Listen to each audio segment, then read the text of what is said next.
Hi, everybody. We're really glad you're here. I am Judith Silverman Hodara, and we're going to wait for a couple of minutes for folks to trickle in. We had a really terrific sign up for this morning, and so we're excited to have you with us. I'm very, very happy to be able to talk about Wharton with my amazing colleagues, Julie Ferguson and Michel Belden. So just going to wait a couple more minutes for folks to trickle in. We definitely encourage your questions. We're going to try to get to as many as we can during today's session and really give you guys some answers that we hope will be helpful as you embark on your MBA application process. So I'm going to go ahead and kick us off. Again, I am Judith Silverman Hodara. I'm the founder and a co-director of Fortuna Admissions. Hopefully you guys have known about us for a while because you were able to show up today to spend an hour with us learning about Wharton. We're also really happy to talk with you individually after today's session. We have been told that we have some of the best half-hour consultations in the business. We love having an opportunity to chat with folks about their business school plans, what's on their mind, what keeps them up at night. And please don't hesitate to reach out to us on our website to sign up for one of these sessions. So I'd like to welcome Michel and Julie and wanted to thank you guys so much for being with us today. So a great way to kind of spend some time with people that I don't get to see very often, but I talk to all the time. As you know, Fortuna is pretty global, and we spend an awful lot of time behind the scenes speaking with one another about applications and our applicants. Wanted to tell you a bit about Fortuna Admissions. When we founded the company about 10 years ago now, we were super excited to be able to attract former admissions directors and gatekeepers to the world's top business schools. Again, as I mentioned, we're incredibly global. So here's a snapshot of the schools where we've worked, in some cases gotten our degrees, and been a part of the admissions committees. I definitely encourage you once again to sign up for that free consultation. There's our website, and would love to have you join us. I actually have slots on my calendar tomorrow. So if you're available, so am I. Look forward to seeing you. What we have done a little bit differently at Fortuna is really concentrate on you as the student. We're not a factory. We like to say that it's very much like you're a part of the family when you become a client of ours. We really love to engage with you on a one-to-one basis, and that's incredibly important for us. So the link for consultations is now in our chat. So feel free to jump down and pick that up and be in touch with us about scheduling one of those one-on-one calls. Again, wanted to welcome Michel Belden, who is a senior expert coach at Fortuna and a former Wharton admissions director of MBA Admissions. I had the good fortune of working with Michel while we were still in the physical office, and it's always great to partner with her on these calls. And Julie Ferguson, who was also a senior associate director of admissions. Although oddly, we never ran into each other in the hallway, which I still have to figure out why that happened or didn't happen. And she was also a coordinator for the Lauder program, which is the joint MA MBA program at the Wharton School. And you guys know me by now because I've been chatting and because hopefully you've had a chance to read up about us a little bit on our website. So we have a wonderful masterclass series that's been going on. If you are interested in some conversations we've been having about HBS and Stanford GSB, they're on our Fortuna YouTube channel. And they're really good. And I'm not saying that because I did the one last week, but I'm saying that because full of great information, incredibly interesting. The person that I worked with on the HBS session was someone that I haven't done a session with before, Rebecca Fogg, and she was amazing. So engaged in the process, knows a ton about HBS, and really a delight to work with. And I know that the GSB program was similarly very energetic and full of great ideas. So please go ahead and check that out. So today we're going to be talking about a couple of really important pieces of information regarding Wharton and the application process. I think that it's a great way for you to get a sense of the 7 things you really want to focus in on about getting into the Wharton School.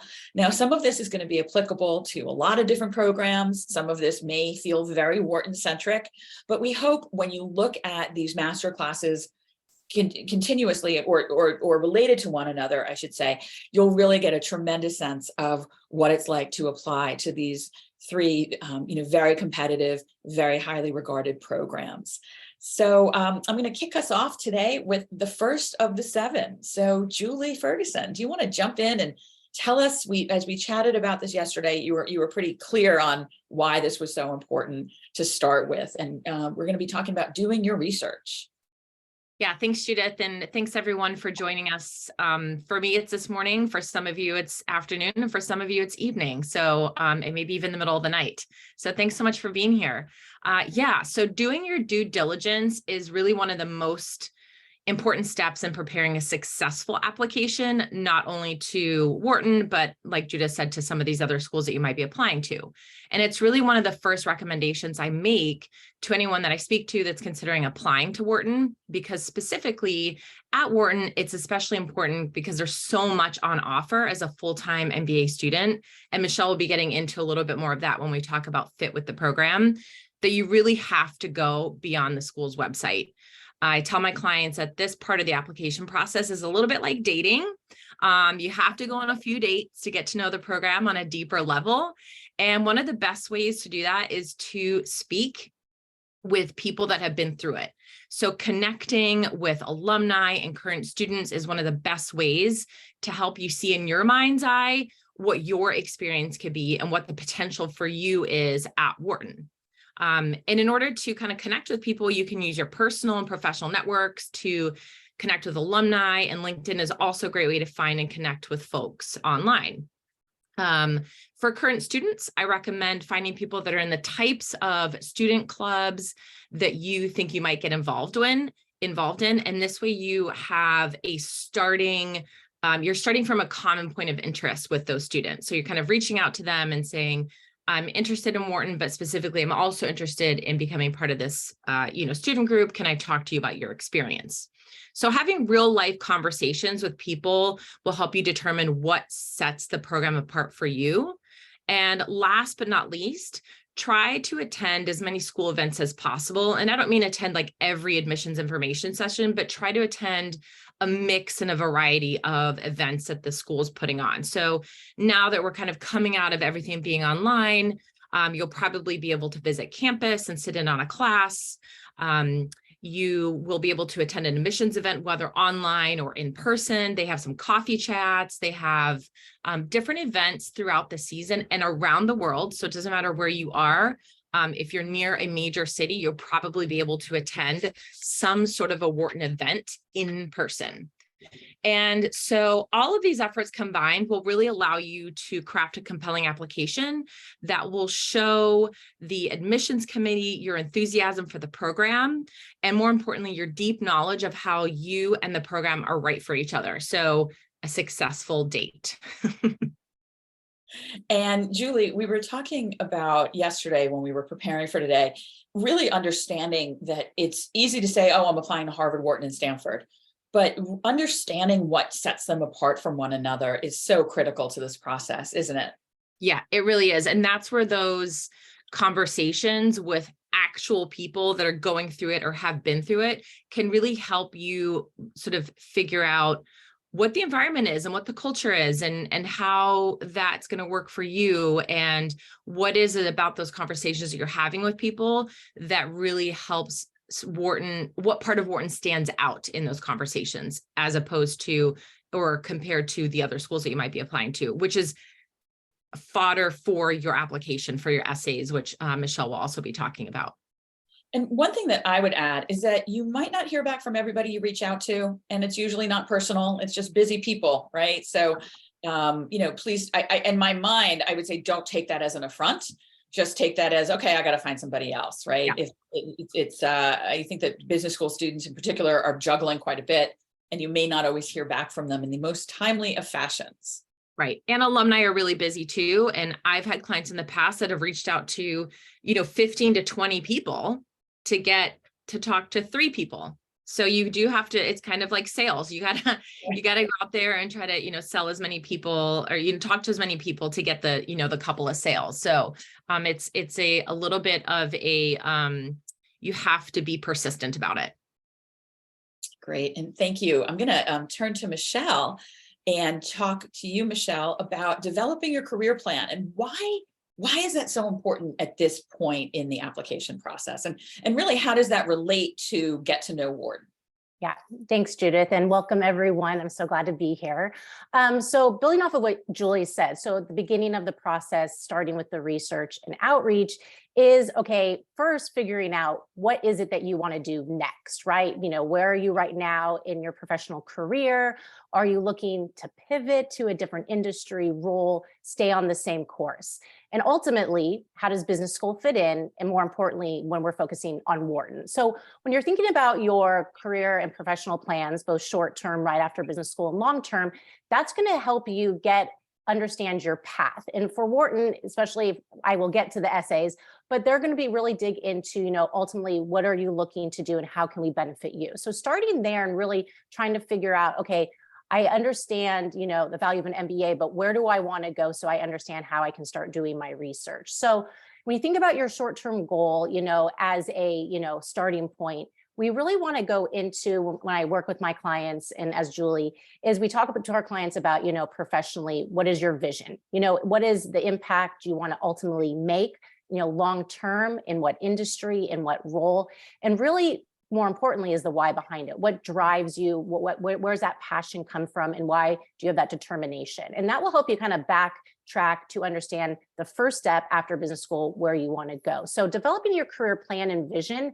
that it's a viable path, that it's both a combination of ambitious, but also, you know, this is something that I can go and get a job after business school. They want to make sure you are employable, that, you know, that looks like something that is viable, a viable path for you. So getting that clarity and that clarity of purpose is really going to help you set you on your way as you have these discussions with alumni. And like Julie said, to really focus, and Judith said, focus on who you're reaching out to and what clubs and current students.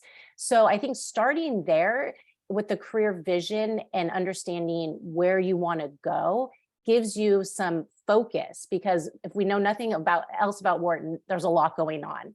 And therefore you really need to find where within Wharton, you know, both professionally, where you want to focus to gain skills and knowledge, but also personally, where do you want to grow your network and what are you passionate about? So I think the career plan is really vital. We know this, you know, to just your overall story, but also getting to know any of the schools and specifically Wharton as you reach out and make contact with current students and alumni. So Michelle, would you say that you have to know, I want to work for this company and have this job, or what are some of the ways that you generally approach students? Yeah, as part of their application? absolutely. So like I said, some people, you know, have a real clear sense when I'm starting to work with them. And some people, there obviously could be a path A, B, and C that ultimately get you to your long-term vision. So we have those discussions. And I do believe it's critical, that short-term goal, you know, understanding what is the role you want to have. What are some companies that have that role? Like, go do your research. You know, we talk about research of the schools, but go research what kind of job would you potentially like? You know, what's the job description? It also helps you articulate, you know, why you need the MBA, where are the gaps in your skills and your knowledge.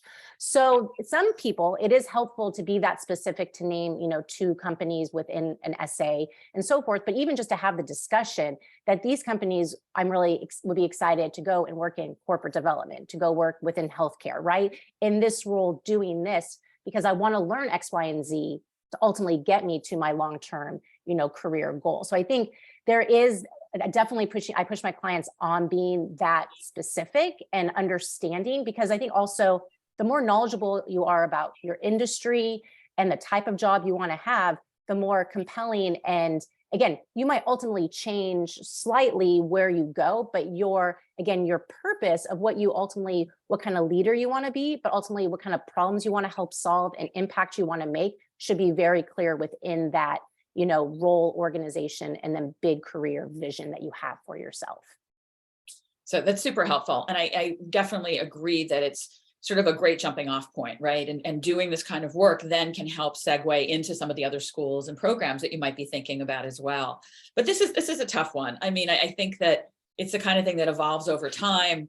It's very difficult to work on a career plan when you're sitting down and saying, all right, now I'm going to figure it out. You know, it definitely requires a little bit of thoughtful planning, thinking about it, letting it marinate, which is why when we work with our students, we really love talking to them in sort of now, April and May, to kind of, to get the ball rolling. Julie, I'm going to come back to you and talk about the benefits of going to Wharton, and how do you understand what those benefits are? Yeah, I really believe that the admissions committee wants to understand how the Wharton MBA is going to benefit you, right? So in terms of not just your professional aspirations, the career vision that you put together and the career goals that you put together, but also how you would like to grow on a personal front. So it's not always just about what do you want to do after Wharton? What are your goals, long-term, short-term? But once you've established the career vision and plan, you really need to assess how the Wharton program can help, not only getting you to your final destination, but along the journey as well.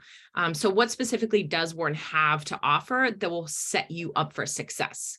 And that's academics, extracurriculars, the programming that they offer, so like conferences and different experiences, as well as the network that they offer, right? So it's thinking about your overall vision for why you want an MBA and what are the components of that vision that Wharton will help you achieve.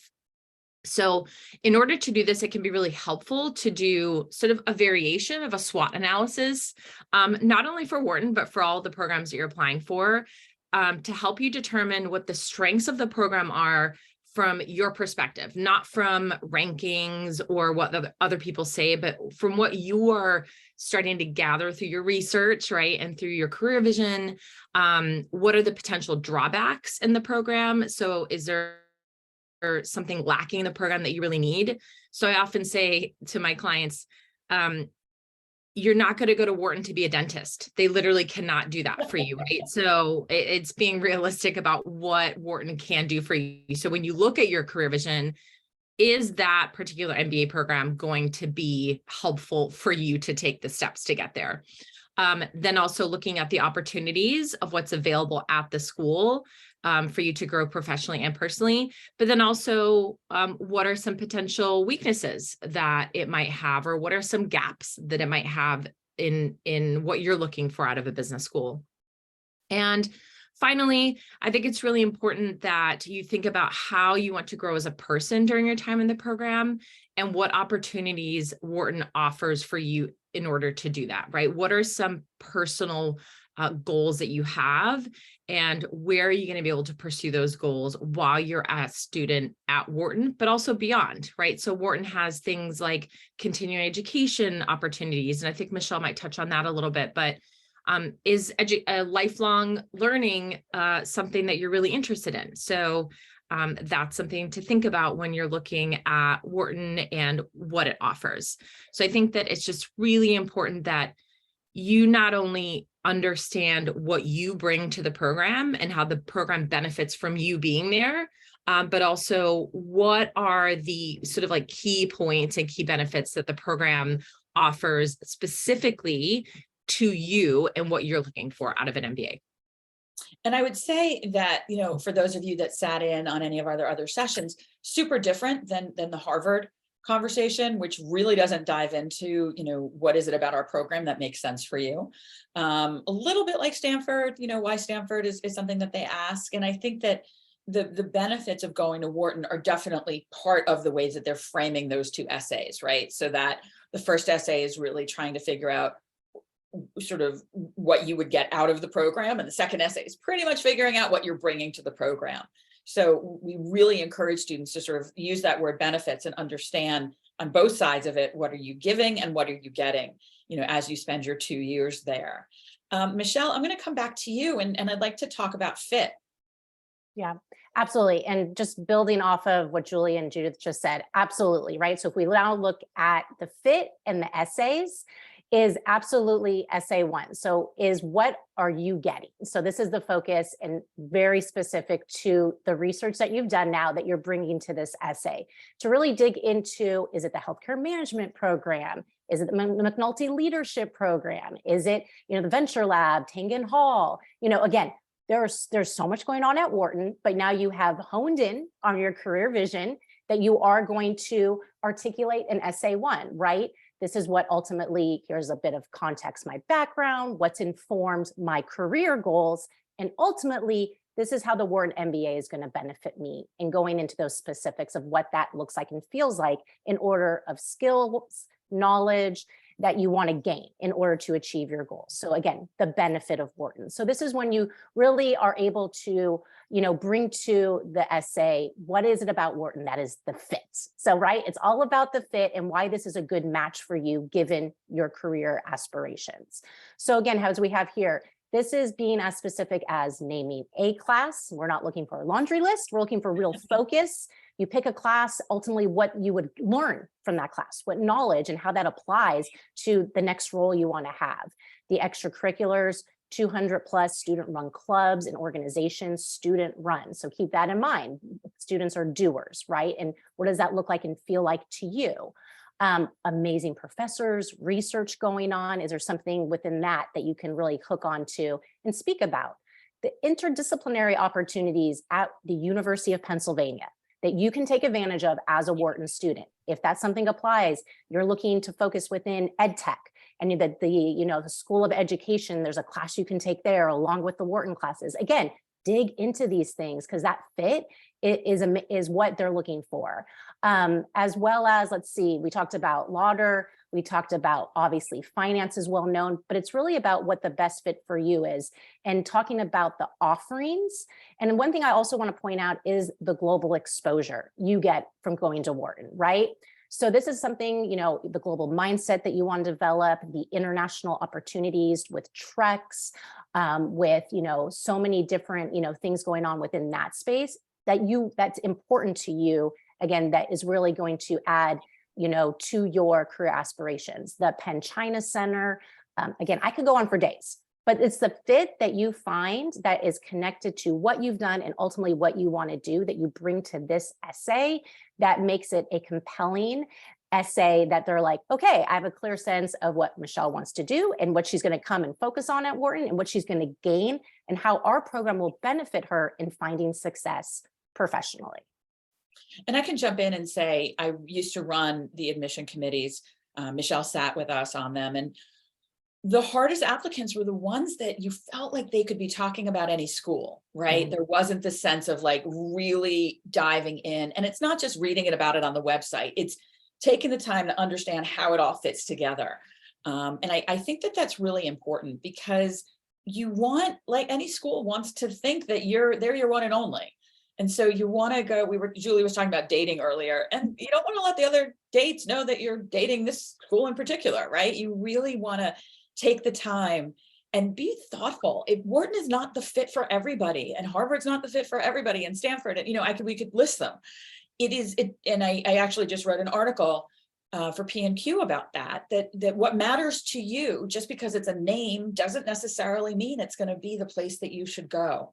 And so we spent a lot of time with our students talking about, well, what does it mean if you were to be a student there? Are there things that excite you?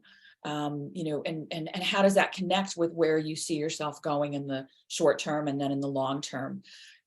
So you should definitely, I know it sounds antithetical because you're all really ready to get started on writing, but taking the time to dive in and make yourself lists and understand really concretely what it is in specific areas that matters for you is incredibly important. Michelle, I think you're going to talk a little bit about impact as well. Yeah. So, focusing on the essays, that was essay one. Essay two, as Judith mentioned, now is personally, what are you getting, what are you contributing to the program? So this is the opposite, right? What are you going to be bringing to their amazing, diverse class? And that's diversity in terms of professional, educational, social, and cultural backgrounds, right? And this is really, they want to get to know you.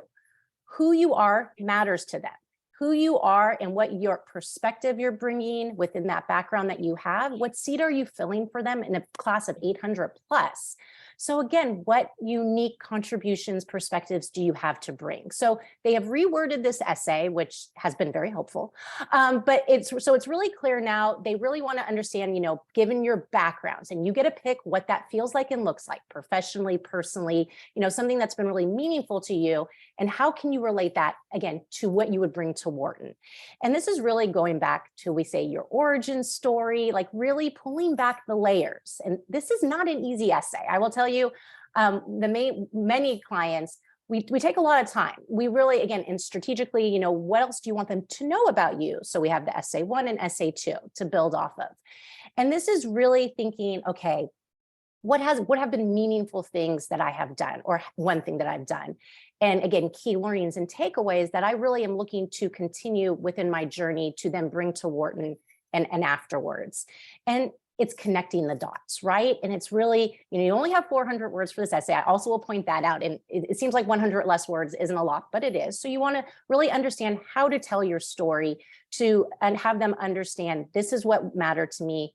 Again, this is how I go about things, how I think about solving problems, whatever it is. There's no right answer. It's what about you that makes you, again, you unique, that ultimately, okay, these are elements of who I am, my personal qualities, and then ultimately, how would that apply at Wharton? So then aligning it with a club, a class, you know, given your professional experience and, you know, your perspective and awareness that you have that would really contribute to your classmates, right? Because what is the experience, you know, this transformational 2-year experience, I would say, when you're just physically there, as well as a lifelong investment, given the Wharton Alumni Network.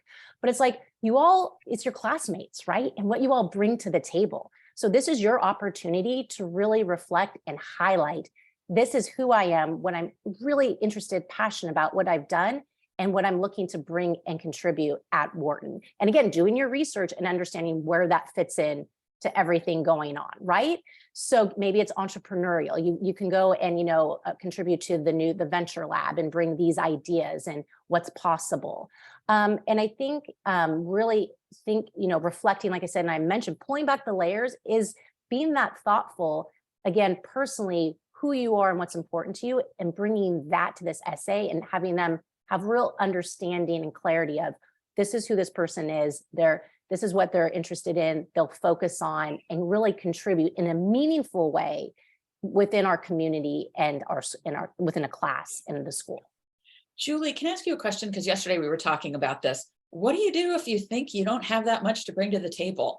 You know, you graduated, you did well, you've got a good job, you've made nice progression, you have some activities, but nothing that really lights your world on fire. Like, how do you get to that impact that you're going to be able to make at a school? And can you just talk to us a little bit about your process for how you get to that thing?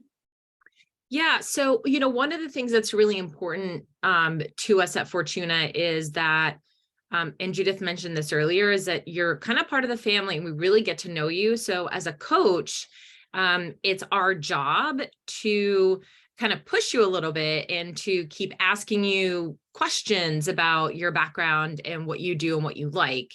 And oftentimes there's things in your background or in your life that you think maybe don't pertain to an MBA application that would be something that we are really interested in honing in on. So, you know, it could be something like, you have regularly taken cooking classes because it's something that you want to kind of strengthen, but you don't think that it really applies to, you know, an MBA application. But, you know, on the flip side of that, there could be some deficits in your kind of in your resume, right? And how you think about your background and how you're applying to the school. So this is such a great time to start thinking about that, is to look at your resume and see, okay, work experience is solid. I've been working 60 hours a week for, you know, 3 years. I haven't had much time for anything else. So the extracurricular section of my resume is a little bit on the light side. This time right now is the perfect time to determine what those gaps might be and to start to fill in some of those gaps so that by the time September comes around, you didn't just start volunteering somewhere a month ago. You started something in the spring. You started to sort of articulate and show and demonstrate an interest in something outside of just being at work. And that could be as simple as, maybe it's starting a book club at work, if you're an avid reader, or it could be starting to sort of petition at work to be sort of included in certain projects that show your interest in the career path that you want to take. So there's a few different things that you can do to start to kind of fill in those gaps. But more importantly is just to be really open to the process that we've developed at Fortuna for getting to know our clients and to figure out, allowing your coach to help you figure out what those nuances are. So this is one that we struggle with. I mean, I think sometimes where you want to go or do or be is a little easier because that's like envisioning. But when you get down to, the root of like what makes you who you are, that can sometimes be complicated and takes time and effort. And we recognize that, while we've worked with many students over the past 10 years, this is one of those questions that really does require sort of a bit of a chiseling away to get to the answer. Introspection. Yeah, introspection is such an important word in this case, and we're going to get into something a little pragmatic here, something which makes people a little squirmy. I have to tell you, I do a lot of these conversations during the week, these consults that I was mentioning, and recommenders and recommendations are always top of the list for what breaks you out in a cold sweat in the middle of the night.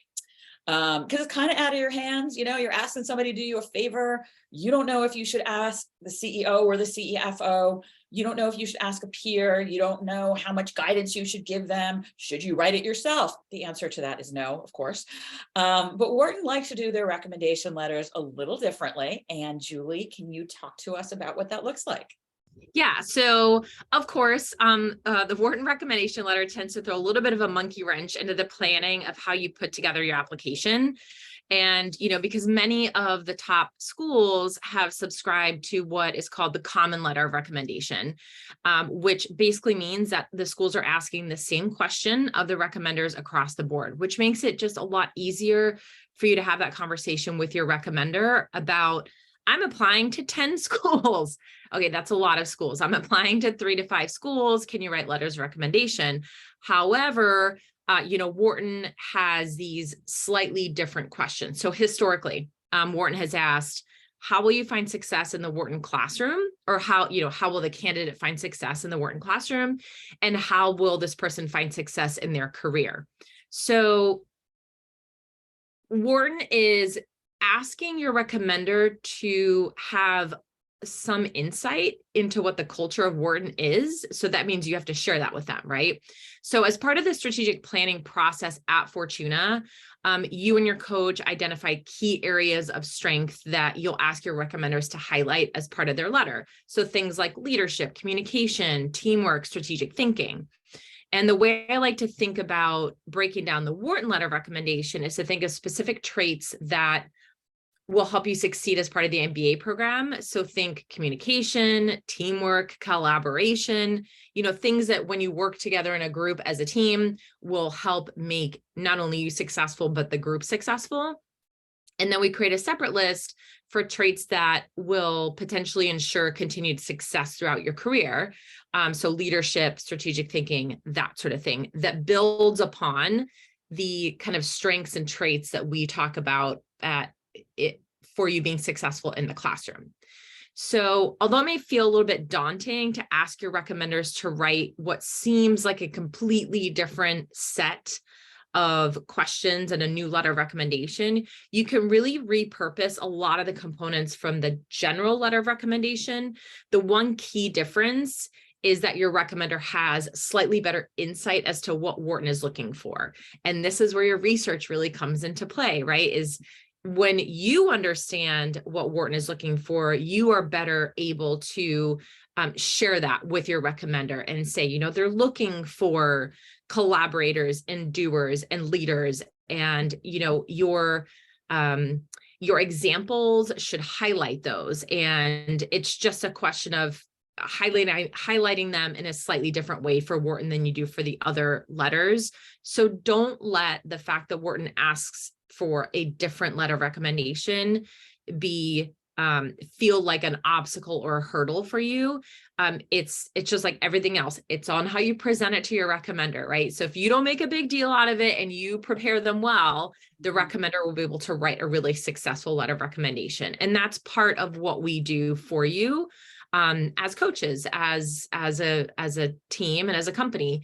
When you sign up for a comprehensive package with us, the letter of recommendation prep is included in that. So we basically have you put together a whole template for your recommenders with bullet points of, here are the things that I would like for you to focus on. Here are some examples that I think have allowed me to demonstrate this particular strength or trait, but feel free to add your own. And then it's an open line of communication between you and your recommender as to what the content of the letter of recommendation is. So it's really collaborative, but ultimately it is, up to your recommender to write that final piece.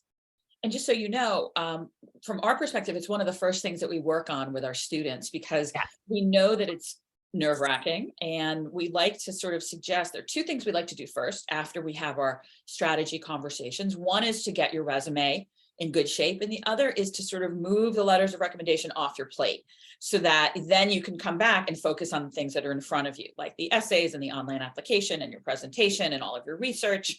But because this is something that does require some legwork and also advance notice, as in do not hand your recommenders a request in the middle of December or the middle of August, because you might not get the response you're looking for.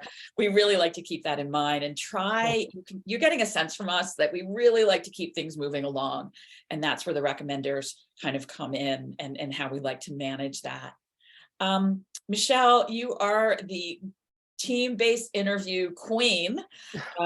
And would love to, and Julie is as well. But Michel, can you kick us off with how these work, what you like about them, what you don't like about them, why sometimes we wish we just gave people a bunch of straws and had them build it together, and then we could all evaluate what they work like as a team, because some of these prompts are really crazy. But can you walk us through this interview and how students can prepare for it? Yeah, absolutely. And it is different than any other school. Excuse me. So Wharton does the team-based discussion for their interview, and they've been doing it now for 10 plus years. So we are very familiar with it, Julie and I, as we run our mock sessions and working with our clients to really, prep them for success. And now in the virtual world, what that looks like and feels like. And I'll say, number one, the purpose of it is really to model the collaborative Wharton environment. It's obviously works for them, and they want to see, even when you just meet each other in 35 minutes, how can you work with each other? So what are they looking for? They're really looking for your communication skills. They're looking for your level of engagement, your leadership, qualities, as well as your decision-making process, right? Are you listening? Are you building off of other people's ideas, bouncing the ball around? So what happens is every year they come up with a new prompt, and like Judith said, like some years we think it's amazing, some years I think you're doing free work for them, but ultimately, Michel, it is pretty much free labor. I mean, some of these questions are like, design a program for us so we don't have to do it ourselves. Yeah. So you guys have amazing ideas, so they really get a lot for the value. So, and I will say they give you a lot of great also instructions when they provide you with the prompt, and you are supposed to develop a 1-minute pitch that jumps off the conversation with your 4 to 6 members of your team. And then I always tell my clients at this point, keep in mind, this team, the success of the team is a success of you. So the better you can work together and again, build your ideas and ultimately come to an answer to present at the end is the success of everyone. These are not people that you are looking to fill each other's spots.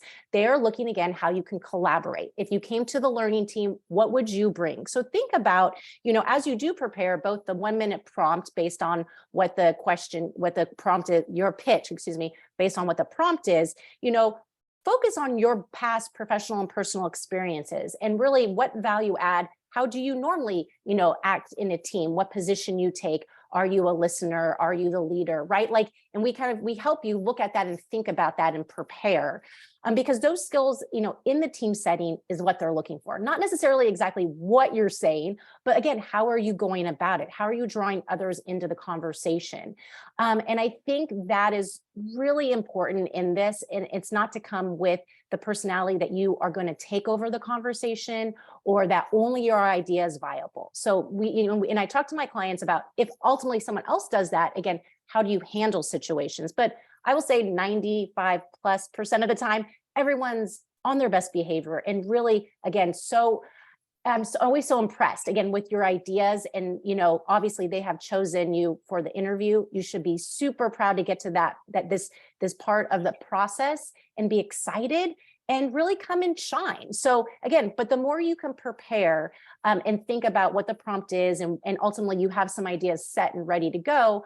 And we do mock sessions with our clients to kind of get the butterflies out, to kind of get a sense of, okay, virtually, I have all, 5 other, little boxes of people on my screen. And how do we do that, now in the virtual world, which I think you probably are all very comfortable with, but what it looks like and feels like. So then when you go and do the real one, you feel very comfortable. And so that team-based discussion, again, really is modeling the collaborative culture at Wharton that is so vital. And so at this point in our talks today, you should understand that fit with what it is all about at Wharton, as well as there is a very brief at the end of your team-based discussion, a one-on-one with one person, if it's, who's been running the team-based discussion. And that is really just focused on, again, now you get to tell them in your own words, why Wharton, why Wharton MBA. And it's pretty brief, but again, you want to come to that being, okay, I've reread my essay 1. I remember, really, again, it's been a couple of months, maybe, why I really am drawn to Wharton. And again, this person that you're speaking to, they want people that want to be at their school. So come with that enthusiasm, that knowledge of their program and how it's a good fit for you and ultimately what you're looking to focus on. I can mention that we had a little bit of a scheduling issue happen earlier in the year. And so I ended up being a candidate in one of these interview preps, and I had the best time. I was loving the conversation. I had come up with an idea that ultimately didn't get chosen, but just being able to, and I actually really want to recommend that our coaches do this too, being able to see how people were thinking and how they were, throwing the ball around the room and, thinking of different ways to approach the process. I thought it was terrific. This inevitably is something that many of you do on a daily basis. So it's not that different from pitching an idea to a group of people and working things out. But I really, I think as far as an exercise it's a terrific way to kind of get used to what this is going to be like in the professional setting. And again, during your interview. There's, lots of conversations out there about whether or not this is actually a good way to learn about the program. Certainly, there's 3 major kinds of interviews out there. 4, if you count the video. There's the Wharton TBD, there's the Harvard with a with a member of the admissions committee, usually pretty deadpan. And then you write a self-reflection afterwards. Then there's the alumni interview that's used by a ton of different schools. So, and then of course, some schools do use the video interview. So lots of different ways, a great way to expand your interview capabilities. But this is something that Wharton's been doing for quite a while and really highlights for them why it is that being collaborative is such an important part of their process. Julie, anything that you wanted to add about the interview before we kind of move forward? Yeah, I would just say a little bit to Michelle's point, it's to relax and have a good time with it and to not be so stressed out about, a lot of my clients will say, well, what happens if my idea doesn't get picked? And it's not about your idea being chosen. It's more about your presentation skills and how you present your idea, but then how you work with these complete strangers to come to a consensus on whose idea gets picked and then how you move forward from that. So don't focus so much on you, right, being the sort of like star of the show because your idea gets picked, but you as just one piece of the puzzle that will then come together at the end. Thank you so much. I really cannot thank our team enough. I loved being on the call with you today, Michelle and Julie. Stick around because we've got a couple of interesting questions. I'm just going to throw this out. Is round 3 a suitable deadline to apply to full MBA at Wharton and other business schools this year. So do either of you want to weigh in on round 3? Yeah, I'm happy to talk about round 3. I have very strong feelings about round 3, in the sense that for most schools and for most people that I speak to, potential clients, I would steer you away from round 3 in most cases. So at this point in the admissions process at most schools, round 3, they're looking for that needle in a haystack. They're looking for something really, really specific to round out their class profile. So they've got their, admits from round 1, they've got their admits from round 2. The majority of the seats are probably filled at this point. And so they're really looking for something very, very specific. And so round 3 becomes a lot more competitive than rounds 1 and 2 in terms of the number of available seats, but also what they're looking for in a candidate. Now, for some schools, they do have a round 4. So then round 3 becomes a little bit more like a round 2-ish, 3-ish, 2.5. So that's a little bit different, but for the schools that have a true round 3, in the spring, I would say that if it makes sense, if you're able to sort of push to round 1, it's going to, first of all, give you a better opportunity to do the research, to do the due diligence that we've been talking about here today, to research the schools, to get your GMAT in order or your GRE in order, whatever test you have to take. Maybe the TOEFL, there's all these other components that are sort of like the checklist things, sort of like administrative tasks that you have to complete before you even apply. And if you don't have a lot of that done, then round 3 is going to be a really, really tough, round to apply in. Thank you. And then Michelle, I think that the same person has also asked about getting hired by a U.S. consulting firms with like 15 or more years of experience if you're coming out of an American business school. And so that was sort of like a general, I guess the question is really about like how much can a business school help you in a pivot if you've had sort of 15 years plus of experience.